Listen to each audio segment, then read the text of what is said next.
So, ayan guys, tignan nyo, ang dami. Wow! Ayan, ang dami guys. Ayan. So, abangan po ating pagluluto nito. So dayto yung mga kavaklus at tinala tayo nga aluten or sea cucumber iti English na bagas to kinayo. Katlutwen tayo ayan, nakasalang na siya guys. Kapag kumulo na guys, haluin natin para pantay yung pagkaluto guys. Ayan, hanggang sa lumambot siya. Kapag lumambot na siya guys, ayan, so hugasan ulit natin siya ng malamig na tubig at saka natin siya hihiwain ng maninipis. Bagas to kinina dayto yun di ba? Para siyang balat ng kalabaw or baka guys. Ayan. So pagkatapos nating mahiwa kanina guys ay hinugasan ulit natin siya at saka linagyan ng suka para matanggal po yung kanyang ibang kulay kasi hindi pa yun natatanggal lahat. So medyo mapakla pa kapag hindi natanggal lahat. So eto na siya, nahiwa na natin. Ayan. So sasahugan po natin siya ng kamatis. Next is ayan, lasuna at saka guys, kalamansi. Ayun na guys. Tapos lalagyan natin siya ng asin. Ayan.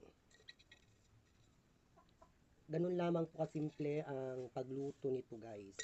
Pwedeng isawag din sa mga adobo pero mas prefer ko na parang kilawin style ang ating gagawin guys. Ayan, haluin lang po natin siyang mabuti. Para siyang tawag doon ng balat ng kalabaw or yung balat ng baka. Ayan, pwede ng pangpulutan to. Sa mga mahilig uminom dyan, pwede itong pulutan guys. Pas lamang sa kalding dahil itong kilawunon. Perfect. Napaka perfect na po niya. Ayan, so the moment of truth. Ang pagtitikim natin.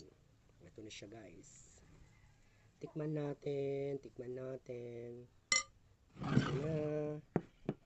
Para natuan, lagyan din natin siya ng suka ng sili. Ayan. Eto na yung ating balat or tinatawag ito sa Tagalog. Ayun, balat nga sa Tagalog. At saka dito ay tinatawag naming baka. Ayan. Sea cucumber. Ayan, ito kasarap. Yummy. Ayan, parang balat siya ng baka. Calientes. Ayan. Napakasarap. Calientes. Yummy. Kulang na lang ng alak. Pulutan na to.